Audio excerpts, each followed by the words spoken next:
મિત્રો, આષાઢ માસમાં ગમે ત્યારે કરી લેજો માત્ર આ એક ઉપાય. આખું વર્ષ થશે ધનવર્ષા, બની જશો કરોડપતિ.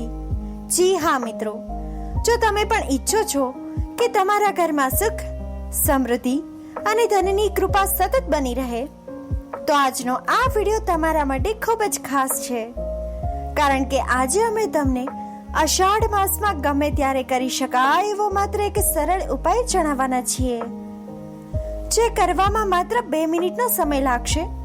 પણ આ એક ઉપાય તમારા ઘરની દશા અને દિશા બંને જ બદલી નાખશે. પરંતુ આ ઉપાય કરતી વખતે એક નાની ભૂલ પણ ન થવી જોઈએ, નહીં તો ઉપાય અધૂરો રહી જાય છે. મિત્રો, વિડીયોના અંતમાં અમે તમને એ પણ જણાવીશું કે અષાઢ માસમાં એવા કયા 4 કામ જરૂર કરવા જોઈએ, જે ઘરમાં સુખ, શાંતિ અને સકારાત્મકતા વધારવામાં મદદરૂપ બને છે.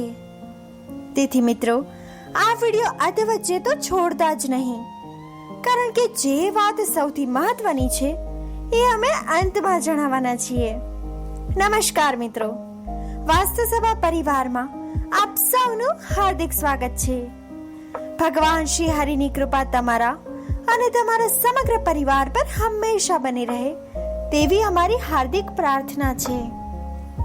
મિત્રો, વિડીયો આગળ વધે તે પહેલા એક નાની વિનંતી છે કે જો તમે ભગવાન શ્રી હરિ અને માતા લક્ષ્મીમાં શ્રદ્ધા રાખતા હો તો વિડીયોને એક લાઈક જરૂર કરી દેજો.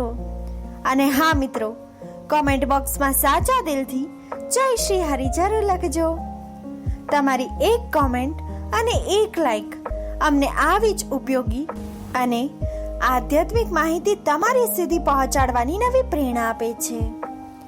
અને મિત્રો, જો તમે હજુ સુધી વાસ્તુસભા પરિવાર સાથે જોડાયા નથી તો અત્યારે જ અમારી ચેનલને સબસ્ક્રાઇબ કરીને બાજુમાં આપેલા બેલ આઇકન પણ દબાવી દેજો, જેથી વાસ્તુશાસ્ત્ર, ધર્મ, જ્યોતિષ અને સનાતન પરંપરા સાથે જોડાયેલી આવી જ મહત્વપૂર્ણ માહિતી તમને સૌથી પહેલા મળતી રહે. તો ચાલો મિત્રો, હવે જાણીએ અષાઢ માસમાં કરવામાં આવતો તે એક સરળ પરંતુ વિશેષ ઉપાય, જેની રાહ તમે અત્યાર સુધી જોઈ રહ્યા હતા. પરંતુ મિત્રો, પ્રશ્ન તો એ પણ થાય છે કે આખા વર્ષમાં અષાઢ માસને જ આટલું વિશેષ કેમ માનવામાં આવ્યું? તો મિત્રો, કારણ કે અષાઢ માસ શરૂ થતાં જ ભક્તિ, સાધના અને સંયમનો એક નવો પવિત્ર સમય શરૂ થાય છે. આ સમય દરમિયાન ભગવાન શ્રી હરિનું સ્મરણ, સારા કર્મો અને મનની શુદ્ધિ પર વિશેષ ભાર આપવામાં આવે છે. ઘણા લોકો તો આ મહિનામાં પોતાના જીવનમાંથી ખરાબ આદતો દૂર કરવાનો સંકલ્પ લે છે. તો ઘણા લોકો રોજ પ્રાર્થના કરે છે, દાન અને સેવા જેવા કાર્યોની શરૂઆત કરે છે. એવું જોવા મળે છે કે જે વ્યક્તિ આ મહિનામાં પોતાના વિચારોને સકારાત્મક બનાવે છે, પોતાના વર્તનમાં નમ્રતા લાવે છે અને ભગવાનના ચરણોમાં સાચા હૃદયથી પ્રાર્થના કરે છે, તેના જીવનમાં ધીમે ધીમે સારા પરિવર્તનો આવવા લાગે છે. મિત્રો, અષાઢ માસ માત્ર ઉપવાસ કે પૂજા માટે જ મહત્વનો નથી, પરંતુ પોતાના જીવનને નવી દિશા આપવાનો પણ ઉત્તમ સમય છે. ઘણા લોકો વર્ષભર વ્યસ્ત રહેતા હોય છે, પરંતુ આ મહિનામાં થોડો સમય ભગવાનના સ્મરણ, પરિવાર સાથે પ્રાર્થના કરવા માટે અને પોતાના મનને શાંત કરવા માટે પણ જરૂર કાઢે છે. જ્યારે મન શાંત હોય છે, વિચારો સારા હોય છે અને કાર્ય નિષ્ઠાથી કરવામાં આવે છે, ત્યારે જીવનમાં સફળતાના નવા રસ્તાઓ પણ ખુલવા લાગે છે. મિત્રો, આ જ કારણ છે કે અષાઢ માસને આધ્યાત્મિક પ્રગતિ અને સારા સંકલ્પોનો મહિનો ગણવામાં આવે છે. મિત્રો, ઘણી વખત આપણે વિચારીએ છીએ કે મહેનત તો ખૂબ કરીએ છીએ, છતાં જીવનમાં સંતોષ કેમ નથી મળતો? ઘરમાં પૈસા આવે છે પરંતુ બચતા જ નથી. એક સમસ્યા પૂરી થાય ત્યાં બીજી સામે આવીને ઊભી રહે છે. મનમાં હંમેશા કોઈને કોઈ ચિંતા રહે છે. આવા સમયે સૌથી પહેલા જરૂરી છે પોતાના મનને સ્થિર બનાવવું અને સારા વિચારોથી નવા સમયની શરૂઆત કરવી. મિત્રો, અષાઢ માસ આપણને એ જ શીખવે છે કે જ્યારે મન, કર્મ અને શ્રદ્ધા એક સાથે ચાલે ત્યારે જીવનની દિશા પણ બદલાવા લાગે છે. તો મિત્રો, હવે તમે વિચારતા હશો કે આખરે એવો કયો ઉપાય છે જેની અમે શરૂઆતથી વાત કરી રહ્યા છીએ. એવી કઈ સામાન્ય વસ્તુ છે જે લગભગ દરેક ઘરમાં સરળતાથી મળી જાય છે, છતાં ઘણા લોકો તેના સાચા ઉપયોગ વિશે જાણતા નથી. આ ઉપાયમાં એવી કઈ ખાસ વાત છે કે તેને અષાઢ માસમાં જ કરવાની સલાહ આપવામાં આવે છે. અને આ ઉપાયમાં એક નાની વસ્તુનો ઉપયોગ થાય છે, પરંતુ તેનું મહત્વ એટલું વધારે છે કે જો તેને યોગ્ય રીતે કરવામાં આવે તો આખો ઉપાય પૂર્ણ માનવામાં આવ્યો છે. મિત્રો, આ ઉપાયમાં એક રંગનું પણ વિશેષ મહત્વ છે. ઘણા લોકો આ રંગનો ઉપયોગ તો કરે છે, પરંતુ શા માટે કરે છે તેનું સાચું કારણ જાણતા જ નથી. સાથે જ એક એવી વસ્તુ પણ ઉપયોગમાં લેવાય છે જેનો સંબંધ શુભતા, પવિત્રતા અને સમૃદ્ધિ સાથે જોડાયેલો છે. પરંતુ જો આ ઉપાય કર્યા પછી વારંવાર તેને હાથમાં લેવામાં આવે, તેને ખોલીને જોવામાં આવે અથવા માત્ર દેખાડા માટે કરવામાં આવે તો પછી તેનો હેતુ જ અધૂરો રહી જાય છે. મિત્રો, અત્યાર સુધી આપણે વાત કરી કે આ વિશેષ વસ્તુને ઘરમાં રાખવાથી પહેલા કેટલીક બાબતોનું ધ્યાન રાખવું ખૂબ જ જરૂરી છે. કારણ કે કોઈ પણ શુભ કાર્ય માત્ર વસ્તુ મહત્વની નથી હોતી, પરંતુ તેને કરવાની રીત, સ્વચ્છતા અને ભાવના પણ એટલી જ મહત્વની હોય છે. તો મિત્રો, સૌથી પહેલી વાત એ છે કે ક્યારેય પણ તૂટેલી અથવા તો ખરાબ થયેલી વસ્તુ ઉપયોગ ન લેવો જોઈએ. જે વસ્તુમાં કોઈ પણ ખામી હોય તેને શુભ કાર્ય માટે પસંદ કરવામાં આવતી નથી. હંમેશા નવી અને સારી સ્થિતિમાં રહેલી વસ્તુનો જ ઉપયોગ કરવો જોઈએ. મિત્રો, બીજી મહત્વની વાત છે સ્વચ્છતા. જે કપડાનો ઉપયોગ કરવામાં આવે તે સ્વચ્છ હોવું જોઈએ. ગંદા અથવા પહેલેથી ઉપયોગમાં લીધેલા કપડામાં આ વસ્તુને રાખવી નહીં, કારણ કે શુદ્ધતા સાથે કરવામાં આવેલું કાર્ય વધુ શુભ ફળ માનવામાં આવ્યું છે. મિત્રો, ઘણીવાર લોકો કોઈ પણ ઉપાયને માત્ર મજાક અથવા તો સમય પસાર કરવા માટે કરતા હોય છે, પરંતુ જ્યારે પણ કોઈ શુભ કાર્ય કરવામાં આવે ત્યારે તેને સંપૂર્ણ શ્રદ્ધા અને સારા વિચારો સાથે કરવું જોઈએ.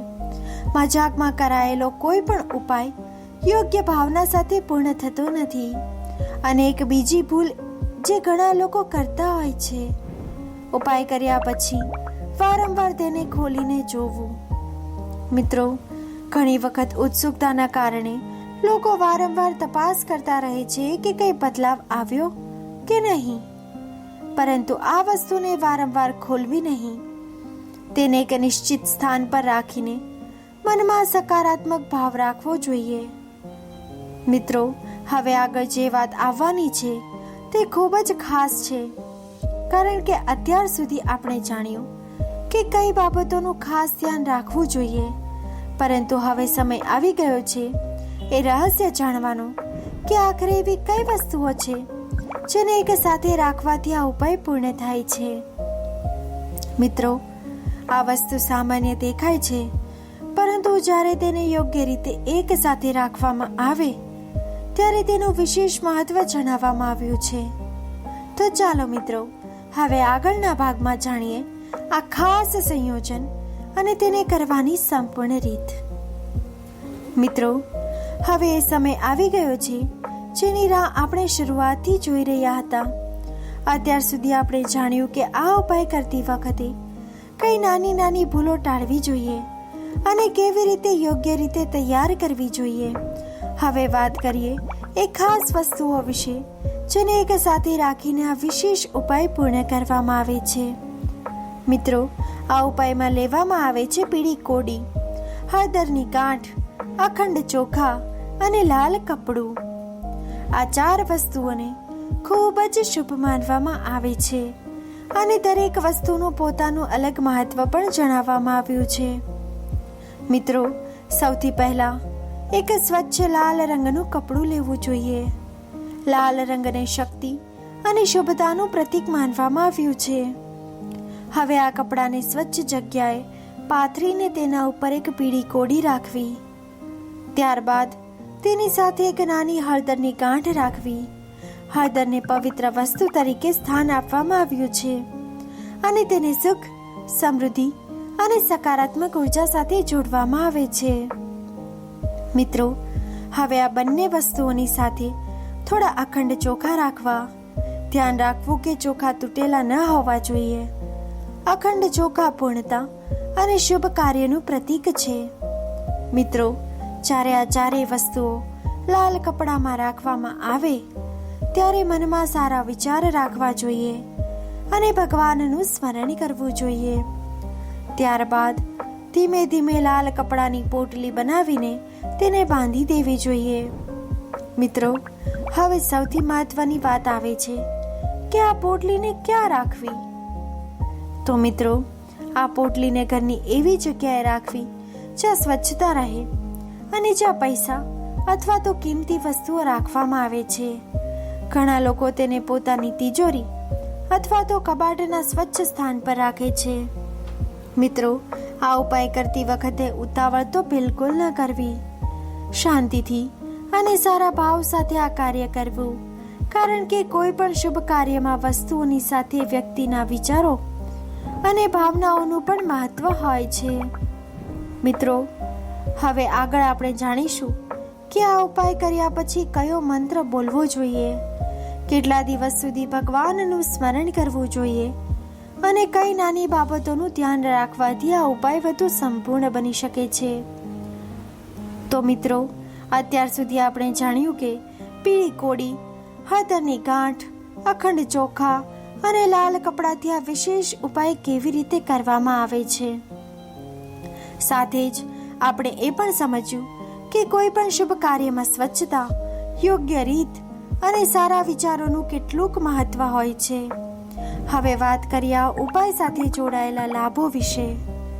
મિત્રો, જ્યારે કોઈ વ્યક્તિ પોતાના ઘરમાં સકારાત્મક વાતાવરણ બનાવવા માટે આવા શુભ કાર્યો કરે છે ત્યારે તેની અસર તેના વિચારો, આદતો અને જીવનશૈલી પણ જોવા મળે છે.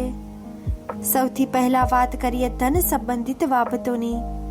ઘણીવાર લોકો મહેનત તો ખૂબ કરતા હોય છે, આવક પણ સારી હોય છે, પરંતુ પૈસા ક્યાંક ને ક્યાંક બિનજરૂરી ખર્ચામાં જતા રહે છે. યોગ્ય આયોજન અને સારા વિચારો સાથે કરવામાં આવેલું આ કાર્ય વ્યક્તિને પોતાના ધન પ્રત્યે વધુ સજાદ બનાવે છે અને ધનને સાચવવાની સમજ વધારવામાં મદદ કરે છે. મિત્રો, ઘણા લોકોની એક ફરિયાદ હોય છે કે પૈસા આવે છે પરંતુ ટકતા જ નથી. આવા સમયે જીવનમાં બચત કરવાની ટેવ ખૂબ જ જરૂરી બની જાય છે. જ્યારે વ્યક્તિ પોતાના ખર્ચ પર ધ્યાન આપે છે, જરૂરી અને બિનજરૂરી વસ્તુઓ વચ્ચેનો તફાવત સમજે છે, ત્યારે ધીમે ધીમે બચત વધવા લાગે છે.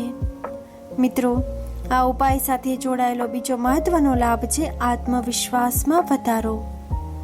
જ્યારે વ્યક્તિ નિયમિત રીતે સારા વિચારો સાથે ભગવાનનું સ્મરણ કરે અને પોતાના જીવનમાં સકારાત્મકતા લાવવાનો પ્રયાસ કરે છે ત્યારે તેના મનમાં એક નવી ઉર્જાનો અનુભવ થાય છે. મુશ્કેલ પરિસ્થિતિઓનો સામનો કરવાની હિંમત વધે છે અને નિર્ણય લેવાની ક્ષમતા મજબૂત બનવા લાગે છે.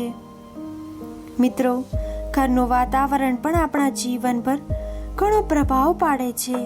જ્યાં શાંતિ, સ્વચ્છતા અને સારા વિચારો હોય છે ત્યાં પરિવારના સભ્યો વચ્ચે પ્રેમ અને સમજણ વધે છે.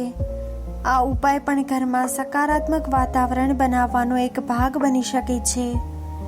ઘણી વખત આપણે નાની નાની વસ્તુઓમાં વધારે ખર્ચ કરી નાખીએ છીએ અને પછી મુશ્કેલી અનુભવીએ છીએ. જ્યારે વ્યક્તિ પોતાના જીવનમાં શિસ્ત લાવે અને દરેક નિર્ણય સમજી વિચારીને લે છે ત્યારે બિનજરૂરી ખર્ચ પર નિયંત્રણ આવવા લાગે છે. મિત્રો, જીવનમાં સફળતા માટે માત્ર પૈસા જ નહીં પરંતુ યોગ્ય સમય પર મળતા અવસર પણ ખૂબ મહત્વના હોય છે. સારા વિચારો અને સકારાત્મક દ્રષ્ટિકોણ રાખનાર વ્યક્તિ નવા અવસરોને ઓળખી શકે છે અને તેનો યોગ્ય ઉપયોગ પણ કરી શકે છે.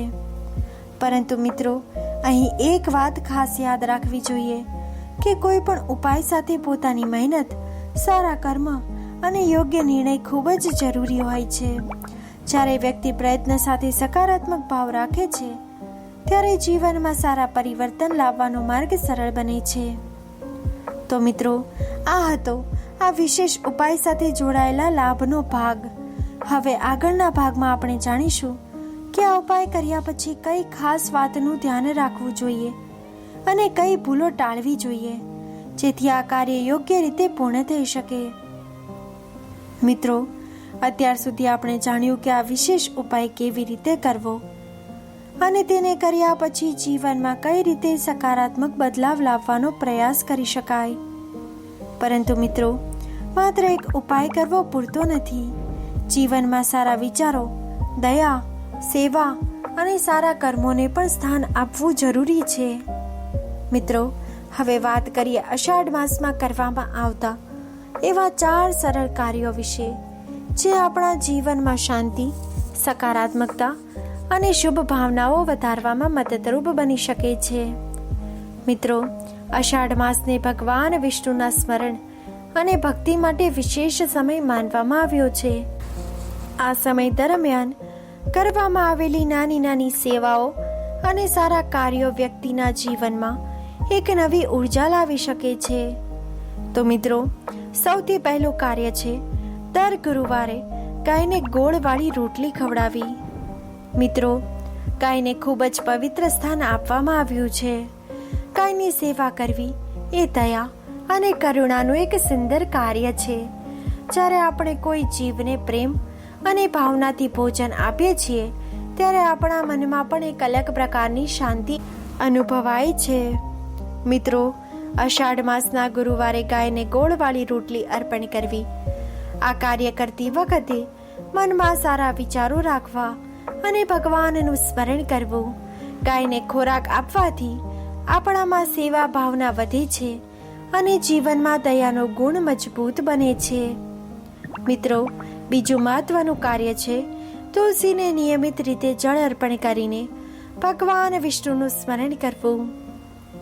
મિત્રો, તુલસીનું સ્થાન હંમેશા ઘરમાં ખૂબ જ વિશેષ રહ્યું છે. સવારે સ્નાન કર્યા પછી સ્વચ્છ મનથી તુલસીને જળ અર્પણ કરવું અને ભગવાન વિષ્ણુનું સ્મરણ કરવું. તુલસી પાસે દીવો પ્રગટાવીને થોડો સમય શાંતિથી બેસવાથી મનને એકાગ્રતા મળે છે. ભગવાનનું નામ સ્મરણ કરવાથી વિચારોમાં સકારાત્મકતા આવે છે અને ઘરમાં ભક્તિનું વાતાવરણ બને છે. મિત્રો, ત્રીજું કાર્ય થોડું અલગ છે, પરંતુ ખૂબ જ સુંદર સંદેશ આપે છે. ઘરની આસપાસ બિલાડી દેખાય તો તેને ભગાડવાના બદલે થોડું દૂધ અથવા તો પાણી આપવું. ઘણા લોકો કોઈ પણ જીવને જોઈને તરત જ દૂર ભગાડે છે, પરંતુ દરેક જીવ પ્રત્યે દયા અને કરુણા રાખવી એ સારા સંસ્કારોનો ભાગ છે. મિત્રો, જો ઘરની આસપાસ કોઈ જીવ ભૂખ્યો કે તરસો હોય તો પોતાની ક્ષમતા પ્રમાણે તેને થોડું ભોજન કે પાણી આપવું જોઈએ. આ નાનું કાર્ય પણ આપણા મનમાં દયાની ભાવના વધારે છે અને આપણને પ્રકૃતિ સાથે જોડે છે. અને મિત્રો, ચોથું કાર્ય છે અઠવાડિયામાં ઓછામાં ઓછો એક દિવસ કૂતરાને રોટલી અથવા તો કોઈ પણ ખોરાક જરૂર આપવો. કૂતરો પણ એક જીવ તરીકે પ્રેમ અને સંભાળની જરૂરત હોય છે. જ્યારે આપણે કોઈ જીવને ખોરાક આપીએ છીએ, ત્યારે આપણા અંદર સેવા અને કરુણાની ભાવના વધે છે. મિત્રો, અઠવાડિયામાં એક દિવસ પણ જો આ કોઈ ભૂખ્યા જીવને ખોરાક આપવામાં આવે તો તે એક સારો સંકલ્પ બની શકે છે. આ કાર્ય કરતી વખતે મનમાં કોઈ અપેક્ષા ન રાખવી, પરંતુ માત્ર દયા અને પ્રેમની ભાવના રાખવી. મિત્રો, અષાઢ માસમાં કરવામાં આવતા નાના નાના કાર્યો આપણને યાદ અપાવે છે કે જીવનમાં માત્ર પોતાના માટે નહીં, પરંતુ અન્ય જીવ માટે પણ વિચારવું જોઈએ. ભગવાનનું સ્મરણ કરવું જોઈએ, તુલસીની સેવા કરવી જોઈએ, પશુ પક્ષીઓ પ્રત્યે દયા અને સારા કર્મો કરવા જોઈએ. આ બધું જ મળીને જીવનમાં સકારાત્મક વાતાવરણ બનાવવામાં મદદ કરે છે. તો મિત્રો, જો તમે પણ અષાઢ માસમાં આ કાર્ય કરશો તો તમારા જીવનમાં સારા વિચારો, શાંતિ અને સકારાત્મકતા વધારવાનો એક સુંદર પ્રયાસ બની શકે છે. મિત્રો, હવે આગળના ભાગમાં આપણે જાણીશું આ સમગ્ર ઉપાય સાથે જોડાયેલો સૌથી મહત્વપૂર્ણ અને અંતિમ સંદેશ જે આ સંપૂર્ણ પ્રક્રિયાને પૂર્ણ બનાવે છે. મિત્રો, આપણે આજે જાણ્યું કે અષાઢ માસમાં કયા નાના નાના કાર્યો કરીને આપણે પોતાના જીવનમાં સકારાત્મકતા, શાંતિ અને શુભ ભાવનાઓ લાવવાનો પ્રયાસ કરી શકીએ છીએ. સાથે જ આપણે એ પણ જોયું કે પીળી કોડી, હળદર, અખંડ ચોખા અને લાલ કપડાથી કરવામાં આવતો આ વિશેષ ઉપાય કેવી રીતે કરવો. મિત્રો, જીવનમાં જ્યારે પણ કોઈ શુભ કાર્ય કરીએ ત્યારે તેની સાથે પોતાની મહેનત, સારા વિચારો અને સારા કર્મોને પણ જોડવામાં આવે છે. કારણ કે જીવનમાં સફળતા માટે પ્રયત્ન અને સકારાત્મક વિચાર બંને જ ખૂબ જરૂરી હોય છે.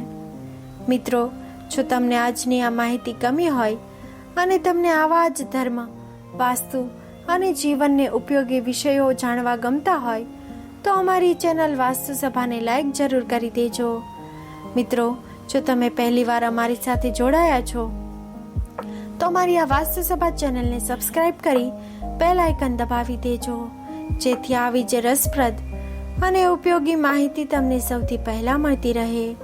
મિત્રો, કોમેન્ટમાં પ્રેમથી એકવાર લખજો, જય શ્રી હરિ. મિત્રો, આવી જ નવી માહિતી સાથે ફરી મળીશું. ત્યાં સુધી ખુશ રહો, સ્વસ્થ રહો અને ભગવાનનું સ્મરણ કરતા રહો. ધન્યવાદ મિત્રો.